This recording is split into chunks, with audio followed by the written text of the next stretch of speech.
What's going on, guys? Today's video is going to be on the 7 Habits of Highly Effective People by Stephen Covey. Now this book has touched millions of people's lives. It's one of, if not the most well-known success books out there. There are literally thousands of success books out there, so why should this one be any different? Well, Stephen researched the last 200 years of success literature and found something quite interesting. In the last 50 years, most of the books have been focused on the personality ethic, things like public image, how you dress, how you perform in social interactions, positive mental attitude, skills, and techniques to get people to behave in certain ways. These books focus on how to appear rather than how to actually be. The 7 Habits of Highly Effective People takes an inside-out approach. It focuses on the character ethic rather than the personality ethic. In the words of Stephen Covey, almost all the literature in the first 150 years or so focused on what could be called the character ethic as the foundation for success. Things like integrity, humility, temperance, courage, and justice, patience, industry, simplicity, modesty, and the golden rule. The character ethic taught that there are basic principles of effective living and that people can only experience true success in enduring happiness as they learn and integrate these principles into their basic character. You know, greatness starts from the inside out, of course. There is a place for personality ethic, but character forms the foundation. Personality ethics need to be rooted in character. The personality ethic can be seen as fake or as a fake it till you make an image if it's not rooted in character. Sometimes people apply these personality techniques in order to use and manipulate people to meet their own goals and agendas. In the long run, people will eventually see through this duplicity, but you can't fake character ethic if you're still a little fuzzy on this concept. Picture an iceberg, right? The personality ethic is above the water. The character ethic is below the water. It forms a foundation. It's where the greatest impact over the long term is. It's where you sow the seeds of greatness.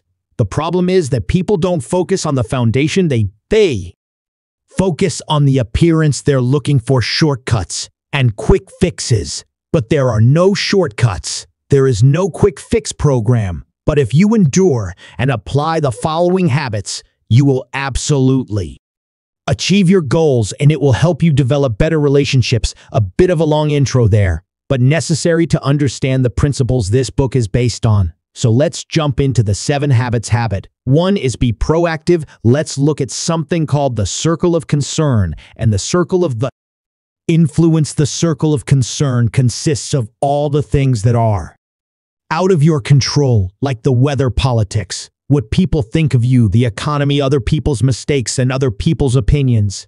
The circle of influence consists of all the things you can control: your attitude, what you read, what skills you learn, your enthusiasm, how you spend your free time, and who you spend it with, your habits and hobbies, and so on. With that said, there are 2 ways to live life. You can either be reactive or proactive. Reactive people complain about the things that are out of their control. Their environment and outside forces affect their performance and their mood. Additionally, they don't take action or ownership of the things that they can control. And then you have the other type of person. They are proactive. This type of person realizes that their decisions determine their life, not their conditions. Proactive people don't complain about things they can't control. Additionally, they take action to improve the things that they can control. Proactive people understand that sometimes we may not have complete control over a certain situation, but we can control how we respond to a situation. So let's look at an example of how a proactive and a reactive person responds to the same situation. 2 people take a test, and then they both fail. One blames a teacher and gives up. The other takes responsibility and ownership, studies harder, and tries to improve themselves. The reactive person complains about how bad the teacher is, and the proactive person asks, "What can I do?" They look at themselves first instead of blaming and complaining. Don't focus on what you can't control. Focus on what you can control. Take responsibility and keep in mind as you become more proactive within your circle of influence, it grows bigger. You bring more power into your life. Even if you only implement one habit out of these 7 habits I'm going to go over, make it this one. This one alone can have a huge impact on your life. In life, you either act or you're acted upon. Habit 2 is begin with the end in mind. All things are created twice. The first time it's created is in your mind, and the second time is in the real world. So let's look at how it's created in the mind first. To get where you want to go in life, you need to have a map. You need to determine your life goals, your destination, and you also need a plan on how to get there. Otherwise, you're just aimlessly wandering around in life. So where do you want to go in life? Have you sat down and clearly defined the type of life you want? Do you know where you want to be in 5, 10, or 15 years from now? If not, then you're wandering around aimlessly at the whims of everyone else. Let me put it another way. Picture your life like a ladder. You're climbing up the ladder of life, working hard, doing the right things, and making progress up the ladder month by month, year by year. Then as you get towards the top of the ladder, you suddenly realize your ladder was leaning against the wrong wall the whole time.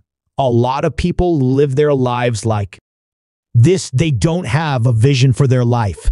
They don't have what Stephen calls a personal mission statement. You need to make a conscious effort of where you want to end up, or other people will control your life and where you end up going. This is why this habit is so important. You need to figure out your destination first and then work towards it. If you're not really clear on what your purpose is, then think about the end of your life. How do you want to be remembered? Why do you want to be remembered for that? Find your purpose and make sure it has a strong wire behind it. Not something like having a lot of money, but something that you have a real passion for. You weren't put here to make money, buy stuff, and then die. You have something to contribute to the world. You can add value, so find out what that is. Instead of asking what life has to offer you, ask what you can offer life. So take the time to think about your purpose. Think about your values and write them down. Your personal mission statement can be as simple as Will Smith's, which is, I want the world to be better because I was here. Very simple. And what you do is you keep this mission statement at the forefront of your mind, and whenever you make a decision, you see if it's in alignment with that mission statement. This will keep you on track.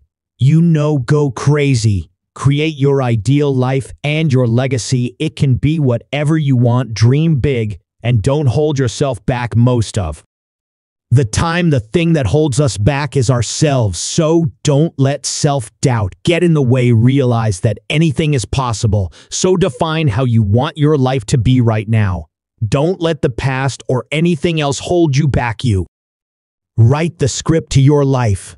No one else. You are the programmer. All right. Habit 3 is to put first things first. If habit 2 says you're the programmer, then habit 3 is write the program. This is the second creation. As you learn in habit 2, all things are created twice, first in the mind and then in reality. Habit 3, putting first things first, is where you take the steps and actions required to make your vision a reality. This is where we begin examining our daily routines and habits. Ask yourself, what's the most important thing for you in this moment?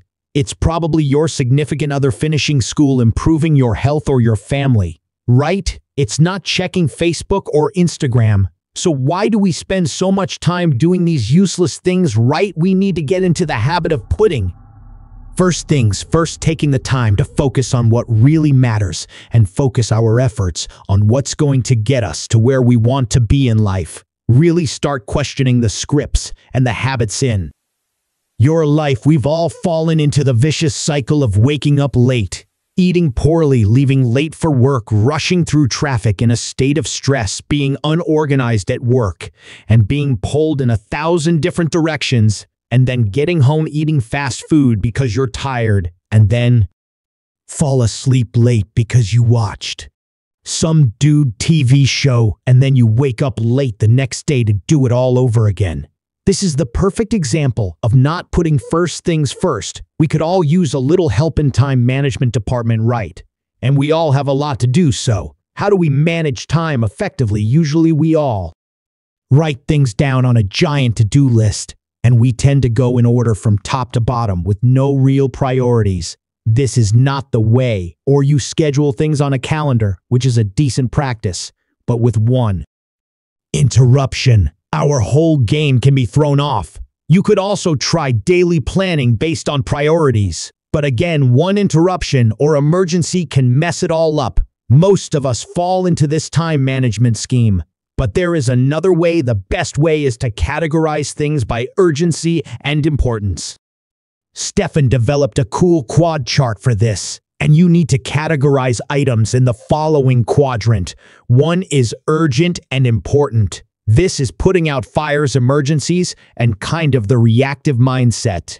Quadrant 2 is not urgent and important. These are things like your health, exercising, spending time with your family. Relationships, we need to put more focus here. These are often neglected activities, and this is where success and balance and growth are found. Quadrant 3 activities are not important and urgent. So most of us spend our time here, right? Interruptions, some meetings, some phone calls, and other people's emergencies. And then quadrant 4 are not important and not urgent. These are a waste of time, busy work, some emails, some phone calls, and so on. Do you remember the example above of the reactive and unorganized person? Now let's look at an example of someone who puts first things first. Joe wakes up early, exercises for 30 minutes, eats a healthy breakfast, leaves early for work, and has a nice, smooth, and joyful ride. Then Joe works on the important and not urgent things in quad 2, and he works on emergencies if needed, and then he delegates quadrant 3 activities and rejects quadrant 4 tasks. Joe takes a nice, relaxing lunch and thinks about the rest of his day and plans his night. At the end of the workday, he closes out tasks and plans things for the next day. He gets home and prepares a healthy meal, and then maybe reads before bed. He seems to have more time to think and reflect about his life, and he makes plans on where he wants to end up and who he wants to be. Basically what we did in habit, to begin with the end in mind. I mean, if you look at these two different examples, it's a huge difference, right? No one on their deathbed wishes they spent more time at work or checked their Facebook more often, right? So again, focus on what's important to you and make it a priority. Commit yourself to it. Now, the first 3 habits: be proactive, begin with the end of mind, and put first things first, are about moving you from being dependent to being independent.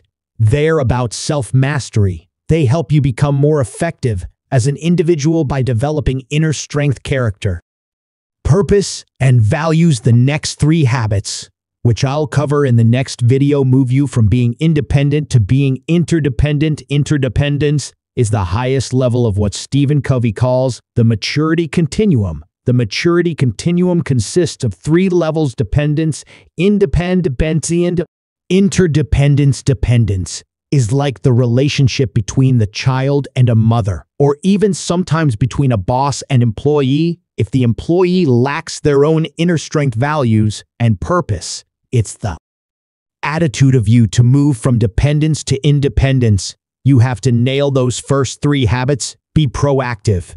Begin with the end in mind and put first things first. This is the attitude of I. Most people think independence is where it's at, right? They think this is the highest level, but in fact, interdependence is the highest level. Interdependence is where you think like a team, think family, think marriage, right? A team mentality. We accomplish what we want together. It's the attitude of we. We can combine our talents and our abilities to make something even better. Habits 4 through 6 will help you deal with people, how to read the needs of people, how to empathize, and how to cooperate. And keep in mind, you have to move from being dependent to independent before you can truly become interdependent. So go ahead and check out part 2 of this summary, where you can learn about habits 4 through 7. I'll link to it right here.